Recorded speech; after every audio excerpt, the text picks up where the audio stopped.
وَإِذْ صَرَفْنَا إِلَيْكَ نَفَرًا مِّنَ الْجِنِّ يَسْتَمِعُونَ الْقُرْآنَ فَلَمَّا حَضَرُوهُ قَالُوا أَنصِتُوا فَلَمَّا قُضِيَ وَلَّوْا إِلَى قَوْمِهِم مُنذِرِينَ قَالُوا يَا قَوْمَنَا إِنَّا سَمِعْنَا كِتَابًا أُنزِلَ مِن بَعْدِ مُوسَى إِنَّا سَمِعْنَا كِتَابًا أُنزِلَ مِن بَعْدِ مُوسَى مُصَدِّقًا لِمَا بَيْنَ يَدَيْهِ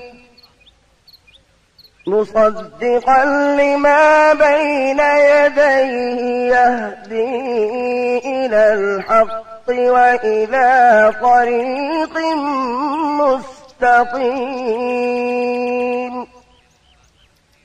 يا قومنا أجيبوا داعي الله وآمنوا به يغفر لكم من ذنوبكم يغفر لكم من ذنوبكم ويجركم من عذاب أليم۔ اور یاد کرو جب ہم نے آپ کی طرف جنوں کے ایک گروہ کو متوجہ کیا کہ وہ قرآن سنے، پس جب نبی کے پاس پہنچ گئے تو ایک دوسرے سے کہنے لگے خاموش ہو جاؤ۔ پھر جب تلاوت ختم ہو گئی تو اپنی قوم کو خبردار کرنے کے لیے واپس لوٹ گئے، کہنے لگے اے ہماری قوم، ہم نے یقیناً وہ کتاب سنی ہے جو موسیٰ کے بعد نازل کی گئی ہے، جو اپنے سے پہلی کتابوں کی تصدیق کرنے والی ہے، جو سچے دین اور راہ راست کی طرف راہبری کرتی ہے۔ اے ہماری قوم، اللہ کے بلانے والے کا کہا مانو، اس پر ایمان لاؤ تو اللہ تمہارے گناہ بخش دے گا اور تمہیں المناک عذاب سے پناہ دے گا۔ اس موقع پر جن آپ کے سامنے نہیں آئے تھے، نہ آپ نے ان کی آمد کو محسوس کیا تھا، بلکہ بعد میں اللہ نے وحی کے ذریعے سے آپ کو ان کے آنے اور قرآن سننے کی خبر دی۔ اس کے بعد تو جنوں کے پے در پے وفود حاضر ہونے لگے اور آپ سے ان کی آمنے سامنے ملاقاتیں ہوتی رہیں۔ چند روز بعد رسول اللہ صلی اللہ علیہ وسلم نخلا سے نکل کر مکہ معظمہ روانہ ہوئے۔ آپ کو اللہ کی طرف سے کشادگی اور فراخی کی امید تھی، جبکہ قریش کی طرف سے شر اور گرفت کا ڈر بھی تھا، اس لیے آپ نے احتیاط فرمائی۔ مکہ معظمہ کے قریب پہنچ کر ہیرا میں ٹھہر گئے اور اخنس بن شریک کے پاس ایک آدمی بھیجا کہ وہ آپ کو پناہ دے، مگر اس نے معذرت کر لی کہ وہ حلیف ہے اور حلیف پناہ نہیں دے سکتا۔ پھر آپ نے سہیل بن عمرو کے پاس یہی پیغام بھیجا، مگر اس نے بھی یہ کہہ کر معذرت کر لی کہ اس کا تعلق بنی عامر سے ہے اور ان کی پناہ بنو کعب پر لاگو نہیں ہوتی۔ اب آپ نے مطعم بن عدی کو پیغام بھیجا۔ مطعم کا دادا نوفل بن عبد مناف نبی اکرم صلی اللہ علیہ وسلم کے جد اعلیٰ ہاشم بن عبد مناف کا بھائی تھا اور عبد مناف قبیلہ قریش کی سب سے معزز شاخ تھی۔ چنانچہ مطعم نے جواب میں ہاں کر دی اور خود اپنے بیٹوں کے ساتھ ہتھیار بند ہو گیا اور آپ کو بلوا بھیجا۔ آپ تشریف لائے، مسجد حرام میں داخل ہوئے، پہلے خانہ کعبہ کا طواف کیا، پھر 2 رکعت نماز ادا کی، اس کے بعد گھر تشریف لے گئے۔ اس دوران میں مطعم بن عدی اور اس کی اولاد نے مسلح حالت میں آپ کو اپنے گھیرے میں لیے رکھا اور مطعم نے قریش میں اعلان کیا کہ اس نے محمد صلی اللہ علیہ وسلم کو پناہ دے رکھی ہے۔ قریش نے اس کی اس پناہ کو منظور کیا۔ رسول اللہ صلی اللہ علیہ وسلم کا معمول تھا کہ جب حج کا زمانہ آتا اور قبائل عرب مکہ معظمہ کے قرب و جوار میں اترتے تو آپ ایک ایک قبیلے کے پاس جاتے، اسلام کی تبلیغ فرماتے، میلوں میں جا کر بھی واعظ فرماتے، قبائل کا دورہ بھی کرتے۔ طائف سے واپس آ کر آپ نے تبلیغی سرگرمیوں کا دائرہ وسیع کر دیا۔ آپ مختلف قبائل کے محلوں میں جاتے یا مکہ سے باہر چلے جاتے اور کہیں نہ جا پاتے تو راستوں میں کھڑے ہو جاتے، جو مسافر بھی مل جاتا اسے اللہ کا پیغام سناتے۔ آپ کی تبلیغی کوششوں سے جہاں عام آدمیوں نے اسلام قبول کیا، وہاں اثر و رسوخ رکھنے والے خواص نے بھی اس نعمت کو حاصل کیا۔ ان میں سے چند نام یہ ہیں۔ سوید بن سامت رضی اللہ عنہ، یہ انصار مدینہ کے قبیلہ خزرج سے تعلق رکھتے تھے، شاعری اور جنگ میں نمایاں تھے، امثال لقمان کے حافظ تھے، یعنی سابقہ آسمانی صحیفے کے حافظ تھے۔ یہ جب مدینہ منورہ واپس پہنچے تو جنگ بؤاس چھڑ گئی اور اسی میں قتل کر دیے گئے۔ یہ مدینے کے پہلے نوجوان تھے جو آپ کی دعوت سے متاثر ہوئے۔ ایاس بن معاذ رضی اللہ عنہ، مدینہ منورہ کے مشہور قبائل اوس اور خزرج کے خونریز مارکوں میں قبیلہ اوس کو شکست ہوئی اور اوس کے معزز لوگ قریش مکہ کے پاس گئے کہ خزرج کے مقابلے میں انہیں اپنا حلیف بنا لیں۔ ایاس بن معاذ اس وفد کے رکن تھے۔ آپ صلی اللہ علیہ وسلم سے ملاقات کا شرف حاصل ہوا تو اسلام قبول کیے بغیر نہ رہ سکے۔ جب یہ واپس مدینے پہنچے تو ان کا انتقال ہو گیا۔ زماد ازدی رضی اللہ عنہ، یہ یمن کے باشندے اور قبیلہ ازد شنوا کے ایک فرد تھے۔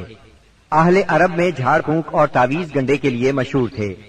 انہیں کسی نے آپ کے بارے میں بتایا کہ آپ پر جنات کا اثر ہے، تو یہ آپ کا علاج کرنے کی غرض سے مکہ آئے اور پہلی ہی ملاقات میں آپ کے ہاتھوں پر بیعت کر کے اسلام قبول کیا، پھر واپس یمن چلے گئے۔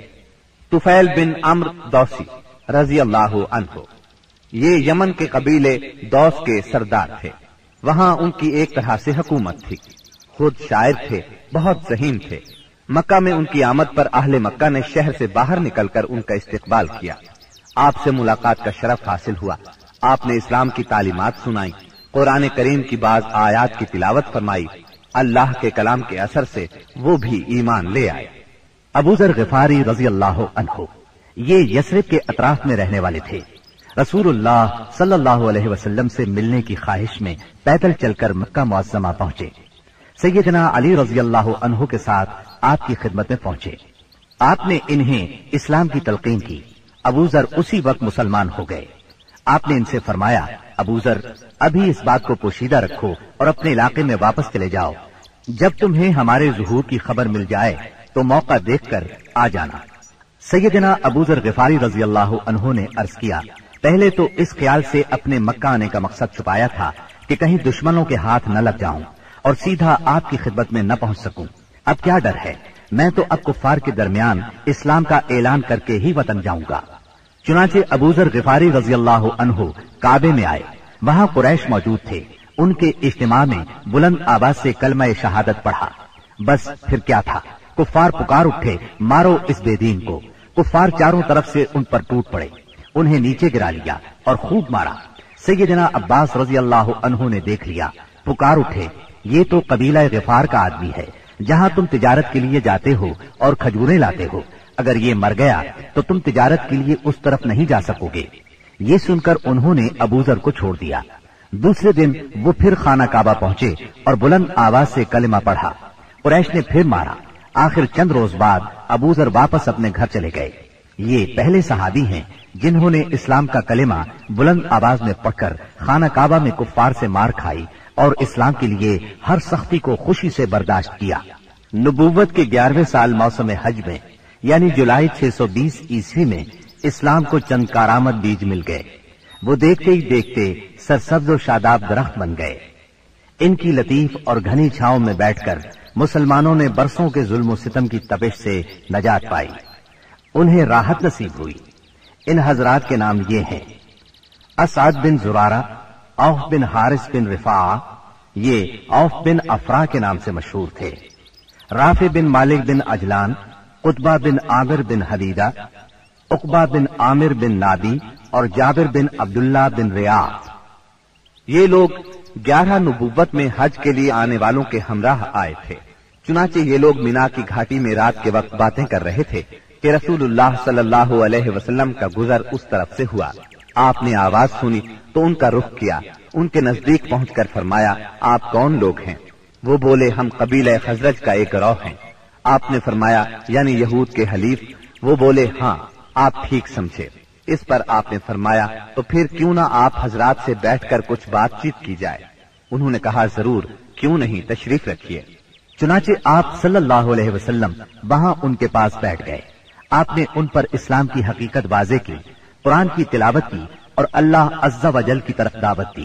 اس پر انہوں نے ایک دوسرے سے حیران ہو کر کہا, دیکھو, یہ تو وہی نبی معلوم ہوتے ہیں جن کے حوالے سے یہود تمہیں دھمکیاں دیا کرتے ہیں, کہیں وہ اسلام لانے میں پہل نہ کر جائیں. چنانچہ ان حضرات نے فوراً ہی اسلام قبول کر لیا. پھر انہوں نے کہا, ہم اپنی قوم کو ایسی حالت میں چھوڑ کر آئے ہیں کہ کسی اور قوم میں ان جیسی دشمنی نہیں ہے. بس اگر اللہ تعالیٰ انہیں آپ پر اکٹھا کر دے تو ان کے لیے آپ سے معزز کوئی نہیں ہوگا. پھر انہوں نے وعدہ کیا, ہم دین کی دعوت دیں گے, آئندہ سال حج کے موقع پر پھر آپ سے ملاقات کریں گے. اور پھر جب یہ لوگ واپس مدینہ منورہ گئے تو اپنے ساتھ اسلام کا پیغام بھی لے گئے. چنانچہ وہاں گھر گھر اسلام کا چرچا ہونے لگا. اسی سال یعنی شوال 11 نبوت میں رسول اللہ صلی اللہ علیہ وسلم نے سیدہ عائشہ رضی اللہ عنہا سے نکاح فرمایا. اس وقت ان کی عمر 6 برس تھی. پھر ہجرت کے پہلے سال شوال ہی میں مدینے میں ان کی رخصتی ہوئی. اس وقت ان کی عمر 9 برس تھی. نبوت کے 12ویں سال اللہ تعالیٰ نے رسول اللہ صلی اللہ علیہ وسلم کو معراج کرائی. سبحان الذي أسرى بعبده ليلا من المسجد الحرام إلى المسجد الأقصى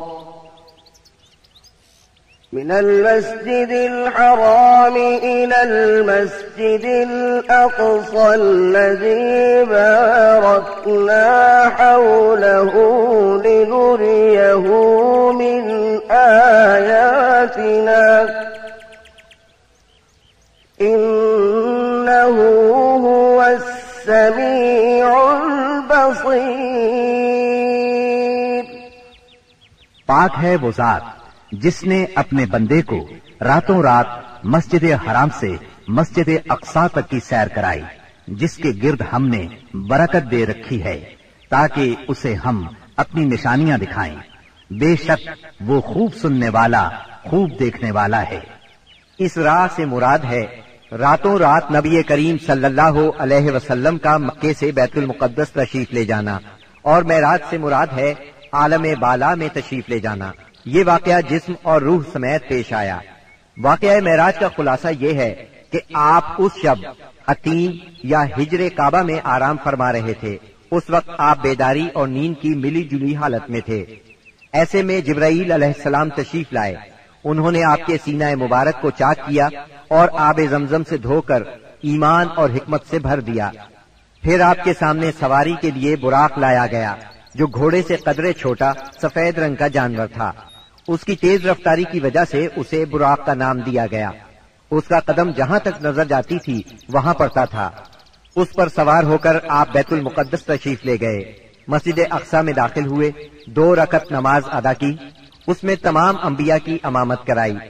پھر جبرائیل علیہ السلام آپ کے پاس 2 برتن لائے، ایک میں شراب تھی، دوسرے میں دودھ۔ آپ نے دودھ پسند فرمایا۔ اس پر جبریل علیہ السلام نے کہا، آپ نے فطرت پائی، آپ کو ہدایت نصیب ہوئی اور آپ کی امت کو بھی۔ اگر آپ شراب کو پسند فرماتے تو آپ کی امت گمراہ ہو جاتی۔ اس کے بعد آپ کو بیت المقدس سے آسمان دنیا تک لے جایا گیا۔ جبریل علیہ السلام نے دروازہ کھلوایا، آپ کے لیے دروازہ کھولا گیا۔ آپ نے وہاں انسانوں کے باپ سیدنا آدم علیہ السلام کو دیکھا اور انہیں سلام کیا۔ انہوں نے آپ کے سلام کے جواب میں فرمایا مرحبا۔ انہوں نے آپ کی نبوت کا اقرار بھی کیا۔ ان کے دائیں طرف ایک گروہ تھا، جب اس گروہ کی طرف دیکھتے تو مسکراتے۔ یہ سعادت مندوں کی روحیں تھیں۔ ان کے بائیں طرف بھی ایک گروہ تھا، جب انہیں دیکھتے تو روتے۔ یہ بدبختوں کی روحیں تھیں۔ پھر آپ صلی اللہ علیہ وسلم کو دوسرے آسمان پر لے جایا گیا۔ جبرائیل علیہ السلام نے دروازہ کھلوایا، آپ کے لیے دروازہ کھولا گیا۔ آپ نے اس میں 2 خالازاد بھائیوں یعنی سیدنا عیسیٰ ابن مریم علیہ السلام اور سیدنا یحییٰ علیہ السلام کو دیکھا اور انہیں سلام کیا۔ انہوں نے جواب دیا مرحبا اور آپ کی نبوت کا اقرار کیا۔ پھر تیسرے آسمان پر لے جایا گیا۔ وہاں آپ نے سیدنا یوسف علیہ السلام کو دیکھا۔ انہیں آدھا حسن دیا گیا تھا۔ آپ نے انہیں بھی سلام کیا۔ انہوں نے جواب میں کہا مرحبا۔ پھر آپ کی نبوت کا اقرار کیا۔ پھر آپ کو چوتھے آسمان پر لے جایا گیا۔ وہاں سیدنا ادریس علیہ السلام کو دیکھا اور آپ نے سلام کیا۔ انہوں نے سلام کا جواب دیا مرحبا اور آپ کی نبوت کا اقرار کیا۔ پھر 5ویں آسمان پر لے جایا گیا۔ وہاں سیدنا ہارون علیہ السلام کو دیکھا اور انہیں سلام کیا۔ انہوں نے سلام کا جواب دیا مرحبا اور آپ کی نبوت کا اقرار کیا۔ پھر آپ کو 6 آسمان پر لے جایا گیا۔ وہاں سیدنا موسیٰ بن عمران علیہ السلام سے ملاقات ہوئی۔ آپ نے انہیں سلام کیا۔ انہوں نے جواب میں کہا مرحبا اور آپ کی نبوت کا اقرار کیا۔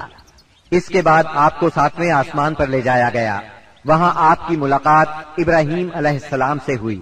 آپ نے انہیں سلام کیا۔ جواب میں انہوں نے کہا مرحبا اور آپ کی نبوت کا اقرار کیا۔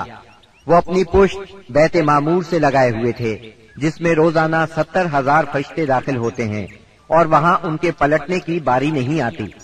پھر آپ کو سدرۃ المنتہا تک لے جایا گیا۔